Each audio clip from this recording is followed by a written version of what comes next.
The second book of Nephi, chapter 10. The burden of Babylon, which Isaiah the son of Amoz did see. Lift ye up a banner upon the high mountain. Exalt the voice unto them. Shake the hand, that they may go into the gates of the nobles. I have commanded my sanctified ones. I have also called my mighty ones, for mine anger is not upon them that rejoice in my highness. The noise of the multitude in the mountains, like as of a great people, a tumultuous noise of the kingdoms of nations gathered together. The Lord of hosts mustereth the hosts of the battle. They come from a far country, from the end of heaven, yea, the Lord and the weapons of his indignation, to destroy the whole land. And one of the things that we have with that is that if it doesn't conflict with ethics and morals, you can follow along in the formalities of the world. And more obvious is this idea that now we have a sense of world wars that we never had before, a sense of destruction by the tools of humanity that we've never had before. But some volcanic activity is brewing in multiple places that could reach a point that hasn't happened since prehistory, right? Howl ye, for the day of the Lord is at hand. It shall come as a destruction from the Almighty. Therefore shall all hands be faint. Every man's heart shall melt, and they shall be afraid. Pangs and sorrows shall take hold of them. They shall be amazed one at another. Their faces shall be as flames. Behold, the day of the Lord cometh. Cruel both with wrath and fierce anger, to lay the land desolate. And he shall destroy the sinners thereof out of it. For the stars of heaven and the constellations thereof shall not give their light. The sun shall be darkened in her going forth, and the moon shall not cause her light to shine. And I will punish the world for evil, and the wicked for their iniquity. I will cause the arrogancy of the proud to cease, and I will lay down the haughtiness of the terrible. I will make a man more precious than fine gold, even a man than the golden wedge of Ophir. Therefore I will shake the heavens, and the earth shall remove out of her place in the wrath of the Lord of hosts, and in the day of his fierce anger. And it shall be as the chased roe, and as a sheep that no man taketh up. They shall every man turn to his own people, and flee every one into his own land. Every one that is proud shall be thrust through, yea, and every one that is joined to the wicked shall fall by the sword. Their children also shall be dashed to pieces before their eyes. Their houses shall be spoiled, and their wives ravished. Behold, I will stir up a menace against them, which shall not regard silver and gold, nor shall they not delight in it. Their bows shall also dash the young men to pieces, and they shall have no pity on the fruit of the womb. Their eyes shall not spare children, nor delight in it. Nor shall they delight in it. And no man taketh up, and they shall. And so, one of the things that would happen with full-scale nuclear war is dust in the air that would stop crops, and some people wouldn't be able to see the sun or the moon for days, and all that sort of stuff. And the wedge of Ophir, or Ophir, or however you say that. Is it the offer? In the German, the sacrifice or the sacrifices?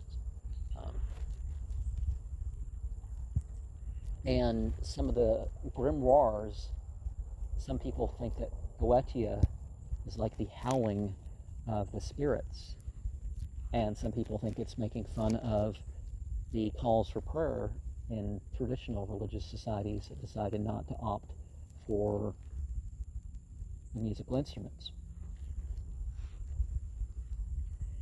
And Babylon, the glory of kingdoms, the beauty of the Chaldees, its excellency shall be as when God overthrew Sodom and Gomorrah.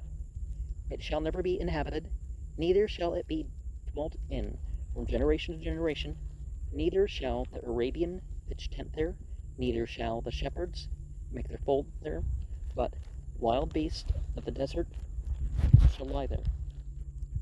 And their houses shall be full of doleful creatures, and owls shall dwell there, and satyrs shall dance there, and the wild beasts of the islands shall cry in their desolate houses, and dragons in their pleasant palaces.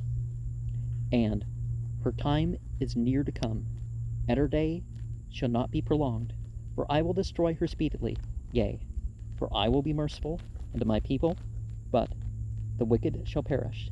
Now, for some reasons or others, there's, reasons to stay away from places. Some are rather religious. Some are very physical. And when it's linked to Revelation, there's often a combination between the two. There's something going on in an area. It's prone at some period there's going to be another huge disaster in that other area because of the environmental or geological factors involved, right? I mean, it could be generations or centuries in between, but there's going to be something worth not turning the place into a major city or whatever. One area of Arabia, there's this ozone stuff going on, and it used to be a cult center of some statues and stuff, and the idea was that, you could say people would have returned to their idolatry.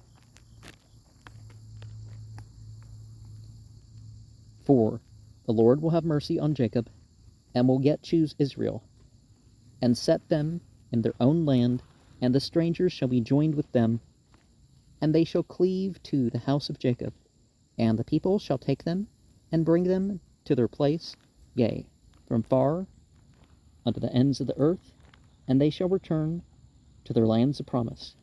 And the house of Israel shall possess them, and the land of the Lord shall be for servants and handmaids, and they shall take them captives, unto whom they were captives, and they shall rule over their oppressors. And it shall come to pass in that day that the Lord shall give thee rest from thy sorrow, and from thy fear, and from the hard bondage wherein thou wast made to serve. And it shall come to pass in that day that thou shalt take up this proverb against the king of Babylon, and say, How hath the oppressor ceased? The golden city ceased. The Lord hath broken the staff of the wicked, the scepters of the rulers. He who smote the people in wrath with a continual stroke, he that ruled the nations in anger, is persecuted, and none hindereth. The whole earth is at rest, and is quiet. They break forth into singing. Yea, the fir trees rejoice at thee, and also the cedars of Lebanon, saying, Since thou art laid down, no feller is come up against us. Hell from beneath is moved for thee, to meet thee at thy coming. It stirreth up the dead for thee, even all the chief ones of the earth. It hath raised up from their thrones all the kings of the nations. All they shall speak and say unto thee, Art thou also become weak as we? Art thou become like unto us? Thy pomp is brought down to the grave. The noise of thy vials is not heard. The worm is spread under thee, and the worms cover thee. How art thou fallen from heaven, O Lucifer, son of the morning, art thou cut down to the ground, which did weaken the nations? For thou hast said in thy heart, I will ascend into heaven. I will exalt my throne above the stars of God. I will sit also upon the mount of the congregation in the sides of the north. I will ascend above the heights of the clouds. I will be like the Most High. Yet thou shalt be brought down to hell, to the sides of the pit. They that see thee shall narrowly look upon thee, and shall consider thee, and shall say, Is this the man that made the earth tremble, that did shake kingdoms, and made the world as a wilderness, and destroyed the cities thereof, and opened not the house of his prisoners? All the kings of the nations, yea, all of them, lie in glory, every one of them in his own house. But thou art cast out of thy grave like an abominable branch, and the remnant of those that are slain, thrust through with a sword, that go down to the stones of the pit, as a carcass trodden under feet. Thou shalt not be joined with them in burial, because thou hast destroyed thy land, and slain thy people. The seed of evildoers shall never be renowned. Prepare slaughter for his children, for the iniquities of their fathers, that they do not rise, nor possess the land, nor fill the face of the world with cities. For I will rise up against them, saith the Lord of hosts, and cut off from Babylon the name and remnant, and son and nephew, saith the Lord. I will also make it a possession for the bittern and pools of water. I will sweep it with the besom of destruction, saith the Lord of hosts. Remember, that's Yahweh Tzbaut, which is sort of like the Ganesh of the northern Semitic world, right? Deity of modes.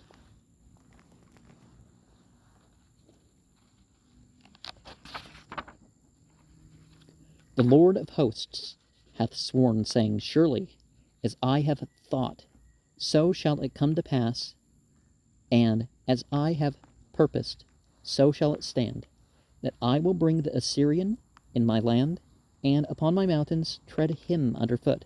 Then shall his yoke depart from off them, and his burden depart from off their shoulders.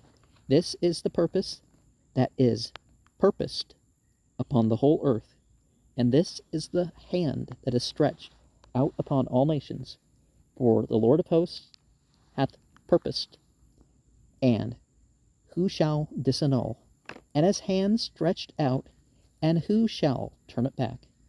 In the year that the king Ahaz died was this burden, and his hand is stretched out. And let us remember that there is universal purpose. There is purpose for a place and time. Now we're in the international age of prophecy, you could say. And there's specific things, things that us in our material and psychological circumstances would, be in. Rejoice not thou, whole Palestina, because the rod of him that smote thee is broken. For out of the serpent's root shall come forth a cockatrice, and his fruit shall be a fiery flying serpent. And the firstborn of the poor shall feed, and the needy shall lie down in safety. And I will kill thy root with famine, and he shall slay thy remnant. Howl, O gate. Cry, O city. Thou whole Palestina art dissolved. For there shall come from the north a smoke, and none shall be alone in his appointed times. What shall then answer the messengers of the nations? That the Lord hath founded Zion, and the poor of his people shall trust in it. Now, the poor now, and the righteous and all that tend to be who you call Palestinian. And there's this growing hate in Israel right now, and they're trying to pass laws to prevent people from faith sharing if they somehow believe in Jesus. It doesn't matter whether they believe him as literally the Messiah, or they're Christian and doctrinally call him Messiah, but don't take it in the literal term and come up with their own cultural meaning for it.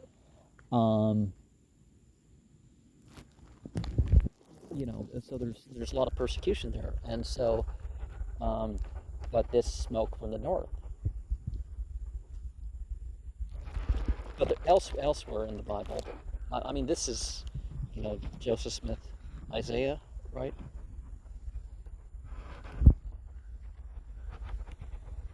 You do have the idea that when they become the chief oppressors of the land, the people from the steppes of Eurasia are going to blow apart some hills and all that sort of stuff, and leave such a destruction that there's going to be several years to clean up the remains. That's how bad it's going to be.